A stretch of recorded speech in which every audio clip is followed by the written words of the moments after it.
Có phim hay là có dưa leo. Xin chào các bạn. Hôm nay chúng ta sẽ cùng đến với một bộ phim tình cảm lãng mạn, nhẹ nhàng, trong sáng của Nhật Bản mang tên Ship and Wolf, Love and Murder. Sau cú sốc trượt đại học, nam chính Kurosu rơi vào trầm cảm và từ đó bắt đầu giam mình trong 4 bức tường. Suốt cả năm trời không ra khỏi cửa, rác trong phòng cũng đã chất cao như núi, không bằng cấp, không việc làm, không có tiền sinh sống. Kurosu bị chủ nhà trọ cắt điện nước. Sau khi xem, like, comment và share toàn bộ review phim của dưa leo nhé. Kurosu cảm thấy không còn gì vương vấn trên cõi đời này nữa. Cậu quyết định treo cổ tự tử, kết thúc những tháng ngày sống trong chán trường tuyệt vọng. Vào khoảnh khắc Kurosu sắp trút hơi thở cuối cùng, giá sách đổ sụp xuống.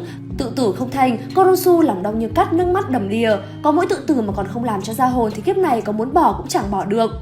Đúng lúc này trước mắt Kurosu bừng sáng, một tia sáng chân lý soi rọi căn phòng u ám của cậu. Thì ra lúc giá sách đổ xuống đã chọc thủng một lỗ ở trên tường. Kurosu đi theo ánh sáng của sự sống, thận trọng từng bước đến bức tường, nhòm qua lỗ. Ôi mẹ ơi gái xinh! Lúc này nữ chính Ryo, cô gái sống ở phòng bên cạnh, đang thưởng thức món cơm trứng cuộn do tự tay cô nấu. Trong lúc bất cẩn, một giọt nước tương dây ra ngón tay. Ryo khẽ hé môi, mút ngón tay dính tương.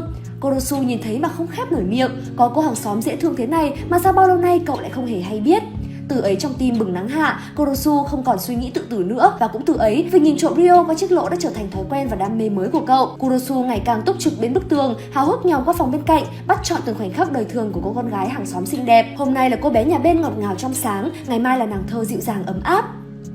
Lúc đi ra ngoài là cô gái trưởng thành, chín chắn, lúc về lại trở thành thiếu nữ ngây thơ, hồn nhiên.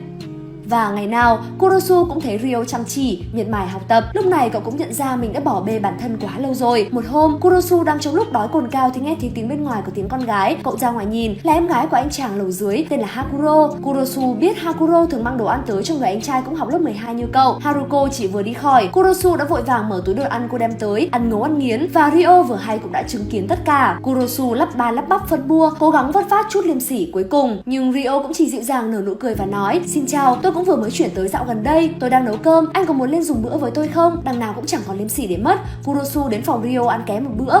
Quả thực cả đời cậu chưa bao giờ được thưởng thức một bữa cơm ngon như thế. Thấy vẻ mặt hạnh phúc của Kurosu, Ryo nói rằng cứ nấu cho mỗi một mình ăn mãi cũng chán, có người ăn cùng sẽ thấy ngon miệng hơn. Nên từ đó trở đi, Ryo thường hay mời Kurosu sang phòng dùng bữa. Ngày thì được thưởng thức sơn hào hải vị do Ryo tự tay chế biến, đêm thì được ngắm người đẹp say giấc qua chiếc lỗ trên tường. Vừa ấm bụng, vừa bổ mắt, hẳn Kurosu phải tu mấy kiếp mới được làm hàng xóm của Ryo. Nhưng rồi một ngày bị ngáo sự lương thiện, Kurosu hỏi Ryo: "Cô biết tôi là một kẻ vô dụng, học hành bỏ bê, công việc chẳng có, sao cô vẫn đối xử tốt với tôi như vậy?" Ryo nhìn anh cười âu yếm: "Anh không thấy khi chúng ta ở bên nhau, mỗi phút giây đều thực sự hạnh phúc sao?" Sự lương thiện của Ryo đã thức tỉnh Kurosu, anh quyết định từ nay sẽ không rình mò phòng cô nữa. Nhưng Kurosu vừa dùng giấy bịt cái lỗ trên tường thì phần con trong anh lại trỗi dậy: "Xem nốt đêm nay thôi, chỉ một lát thôi, chỉ một lát rồi bịt lại ngay." Và thế là chiếc lỗ vừa mới bịt vào chưa được 10 phút, một lần nữa lại được mở ra trước mắt Kurosu. Chẳng thể ngờ quyết định này đã khiến đêm nay trở thành một đêm định mệnh trong cuộc đời Kurosu. Ryo dẫn theo một gã đàn ông lạ mặt về phòng. Cái gì đang diễn ra vậy? Sao tên kia lại được phép vào phòng Ryo? Thấy hắn ôm vai bá cổ, bắt đầu động tay động chân với Ryo, Kurosu như ngồi trên đống lửa. Suy nghĩ cậu bắt đầu giằng xé giữa việc xem hay không xem. Không xem thì lòng chẳng yên, mà xem rồi thì chỉ muốn phát điên. Nhìn người con gái mình thích bị một gã đàn ông không phải mình ôm ấp hồn hít như thế, có thằng con trai nào chịu nổi. Kurosu nhìn mà chỉ muốn phá tường xông vào đạp tên kia ra khỏi người Ryo. Đúng lúc này, Ryo khẽ mỉm cười, cùng gã đàn ông xoay người theo điệu tango nóng bỏng. Trong chớp mắt, Ryo rút dao dọc giấy ra rạch một đường cơ bản vào động mạch trên cổ gã. Máu bắn tung tóe, nhuộm đỏ cả bức tường. Kurosu còn chưa kịp định hình cảnh tượng xảy ra trước mắt mình. Cái gì vừa diễn ra vậy? Là giết người sao? Cô gái nhà bên dịu dàng ấm áp trong phút chốc đã hóa thành kẻ giết người không ghê tay. Sự thật trước mắt khiến Kurosu sợ hãi tột độ, la hét thất thanh. Nghe thấy tiếng hét như một phản xạ có điều kiện, Ryo thọc con dao vào cái lỗ bên tường. Khoảnh khắc lưỡi dao xẹt qua trước mắt trong gang tấc, tim Kurosu muốn ngừng đập. Sau đó ba chân bốn cẳng lao ra khỏi phòng. Ryo lúc này đã phát hiện ra sự tồn tại của cái lỗ trên tường, còn Kurosu thì vẫn chạy bán sống bán chết trên phố. Giờ phút này cậu đã vỡ lẽ vì sao Ryo lại đối tốt với mình như vậy. Cậu chẳng qua cũng chỉ là con cá được cô chăm bẵm và rồi sẽ bị cho vào đồi bất cứ lúc nào mà thôi. Lúc này Ryo đã đuổi tới nơi, Kurosu chẳng còn sức lực mà chạy nữa. Cậu đã bị dồn vào đường cùng rồi. Trước thời khắc sinh tử, Kurosu nhận ra rằng cho dù chỉ là con cá Ryo nuôi để thịt thì cậu hẳn cũng là con cá hạnh phúc nhất trong ao cá của cô. Kurosu quỳ xuống, sẵn sàng đón nhận cái chết. Ryo chĩa mũi dao dọc giấy vào cổ cậu nói: "Anh không sợ chết sao?" Đôi mắt Kurosu trở nên vô hồn. Tôi vốn đã là người chết từ lâu rồi, cũng vì hôm đó tự tử không thành nên trên tường mới thủng một lỗ. Và rồi tôi nhìn thấy em, là em cho tôi động lực để sống tiếp. Tôi thích em, thích những giây phút được ở bên cạnh em.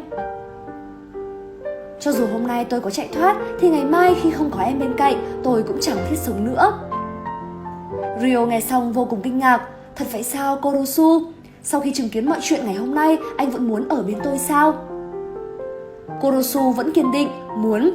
Ryo bỗng sắp lại, từ đằng sau ôm lấy cổ Kurosu rồi kề lưỡi dao vào họng cậu. Rất tiếc khi để anh phải chứng kiến tất cả, giờ tôi buộc lòng phải giết anh thôi.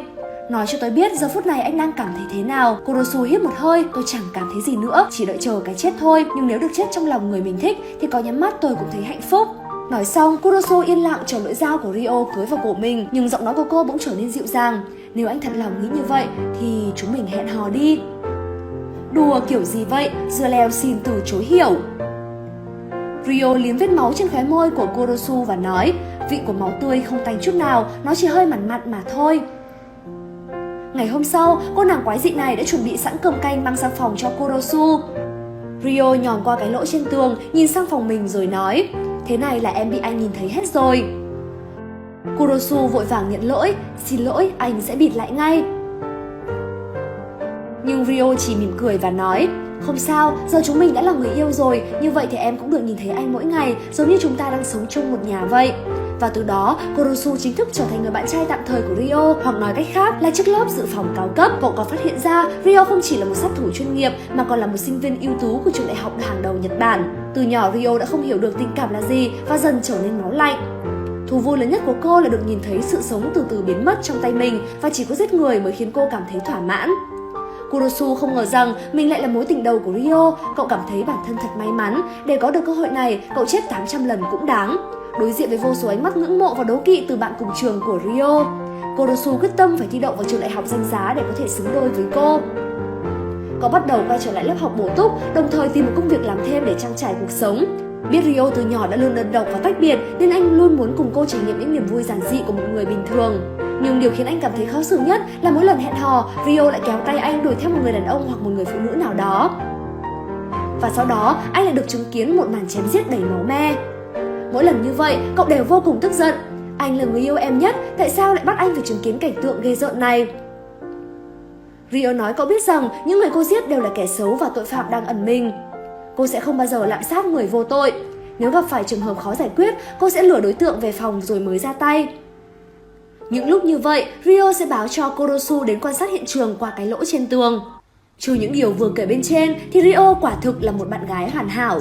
Vừa dịu dàng vừa dễ thương, lại ân cần và chu đáo, ngày nào cũng tự tay nấu cho Kurosu thật nhiều món ngon. Có Ryo ở bên, giờ đây mỗi ngày Kurosu đều trôi qua là một ngày hạnh phúc. Anh ra ngoài và giao lưu với mọi người nhiều hơn, dần dần trở nên thân thiết với Haruko và anh trai của cô, chàng trai sống ở lầu dưới. Anh trai của Haruko rất thích mèo, mỗi khi nhìn thấy anh ta cho mấy chú mèo hoang quanh đó thức ăn, Kurosu đều cảm thấy thật ấm áp và bình yên đến lạ. Thời gian cứ bình lặng qua đi. Một ngày nọ, Ryo lại mời Kurosu đến xem trực tiếp giết người. Cậu có phần háo hức vì mỗi lần căn phòng với máu, Ryo sẽ mang thật nhiều món ngon sang cho Kurosu và ở nhờ phòng cậu một đêm. Mà kể cũng kỳ, chỉ đến sáng hôm sau là căn phòng của Ryo lại sạch sẽ gọn gàng như chưa hề có cuộc chia ly.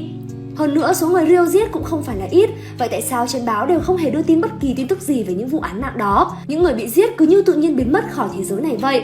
Tối đó, Kurosu lại nhìn qua phòng của Ryo. Cậu vô cùng sửng sốt khi phát hiện ra người bị trói trên giường không ai khác chính là anh trai của Haruko. Cậu vội vàng hét lên ngăn cản Ryo, nhưng với bản tính máu lạnh, một khi cô đã muốn ra tay thì không ai có thể ngăn cản nổi. Nhìn thấy máu bắn tung tóe, Kurosu vội vã xông vào phòng của Ryo, nhưng anh trai Haruko đã trút hơi thở cuối cùng. Ryo không có ở trong phòng mà chỉ thấy một người phụ nữ áo đen tên Rena đang chỉ đạo 4 người đàn ông dọn dẹp vệ sinh lại căn phòng. Hóa ra hiện trường giết người từ trước đến giờ đều do họ xử lý. Kurosu hỏi Rena mấy người rốt cuộc là ai. Rena đưa mắt quét một lượt từ đầu đến chân của Kurosu, ánh mắt như muốn xuyên thấu cả con người cậu vậy. Sau đó bình thản đáp, Tokyo Ghoul, nghe bao giờ chưa?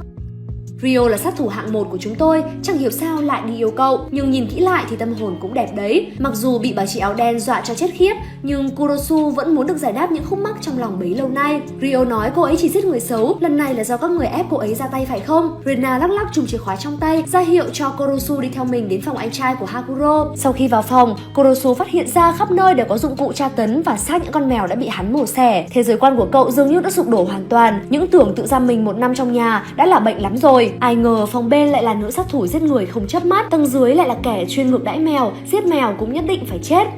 Kurosu trở về phòng, cậu lại rơi vào trạng thái ủ dột. Cho dù Ryo đến an ủi cũng không khiến cậu phấn chấn hơn. Hôm sau, Haruko đến khu trọ thăm anh trai, Kurosu và cô lại chạm mặt nhau. Haruko lo lắng vì không liên lạc được với anh trai. Cô nhờ anh cùng tới phòng của anh trai xem có thông tin gì không. Ngoài dự đoán của Kurosu, căn phòng thay đổi hoàn toàn so với đêm xảy ra án mạng. Trên bàn còn có tờ thư xác nhận đặt vé máy bay điện tử. Haruko lúc này mới thấy yên tâm, cảm ơn Kurosu, làm phiền anh quá, cứ thế này bạn gái anh sẽ ghen mất. Quả thực, ánh mắt đáng sợ của Ryo khi nhìn thấy hai người họ đi cùng nhau, cả đời này Kurosu cũng không thể nào quên được. Haruko lại nói tiếp, em rất ngưỡng mộ chị ấy, người yêu ở ngay phòng bên cạnh, chắc là hai người phải tình cảm lắm. Kurosu ngượng nghịu đáp, thực ra cũng không tốt như em nghĩ đâu, giữa hai người cũng phát sinh một vài vấn đề. Haruko tỏ vẻ đồng cảm, thở dài, ồ, hóa ra là vậy. Mọi người có ngửi thấy mùi Tuesday nồng đậm không?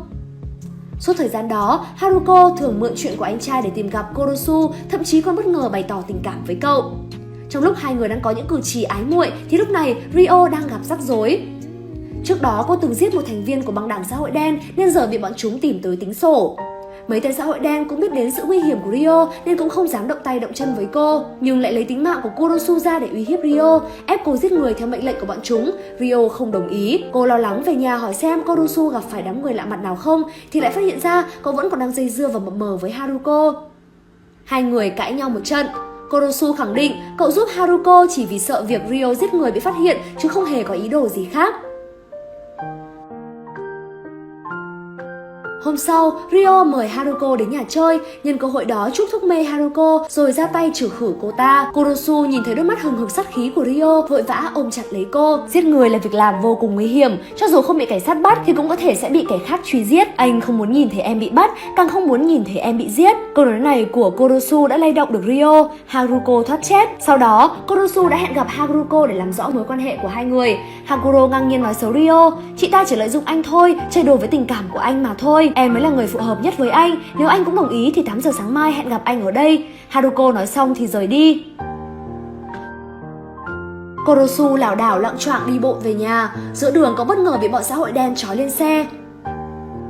Vào thời khắc mà tên trùm xã hội đen chuẩn bị cắt cổ cậu, Ryo đã kịp thời xuất hiện. Nhìn Kurosu ngã trên đất, Ryo cảm thấy vô cùng đau lòng. Nhưng khi vừa cầm con dao dọc giấy lên, cô bỗng chốc trở lại dáng vẻ của một sát thủ máu lạnh. Máu bắt đầu nhuộm đỏ không gian tăm tối bằng những nhát dao liên hoàn, nhanh gọn và chuẩn xác. Ryo đã trừ khử sạch đám xã hội đen. Sau khi cứu được Kurosu, cô nói với cậu, anh không cần sợ có kẻ tới báo thù nữa đâu, em đã giết hết chúng rồi. Nhìn Kurosu không nói một lời, cô tiếp tục hỏi, nếu em vẫn tiếp tục giết người, anh có bỏ em mà đi không?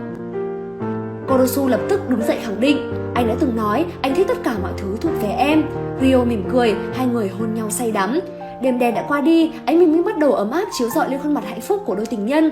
Lúc này, Kurosu chợt cảm thấy dưới bụng lạnh lạnh. Cậu cúi xuống nhìn thấy con dao dọc giấy của Ryo đã đâm vào da thịt của mình từ lúc nào không hay biết. Ryo cười phá lên sung sướng. Hóa ra cảm giác giết chết người mình yêu là như thế này đây. Cảm ơn anh, em đã hiểu cảm giác đó rồi. Bộ phim đến đây là kết thúc. Ship and Ghost, Love and Murder được chuyển thể từ bộ truyện tranh vô cùng hại não Anna Satsujin. Nội dung nguyên tác chủ yếu xoay quanh câu chuyện tình bệnh hoạn giữa một kẻ đam mê nhìn trộm và một kẻ đam mê giết người. Nhưng nhờ ngoại hình trai xinh gái đẹp của cặp diễn viên chính mà bộ phim bỗng thêm phần ngọt ngào và lãng mạn. Quả nhiên ngoại hình quyết định tất cả, chỉ cần bạn đẹp thì cả thế giới này là của bạn. Và cái kết không tưởng vì yêu mà giết ở cả nguyên tác và bản chuyển thể có thể coi là một nét đặc sắc trong phim ảnh và truyện tranh của xứ sở mặt trời mọc. Đừng quên tương tác là động lực duy nhất cho đội ngũ dưa leo. Hẹn gặp lại các bạn ở kỳ sau.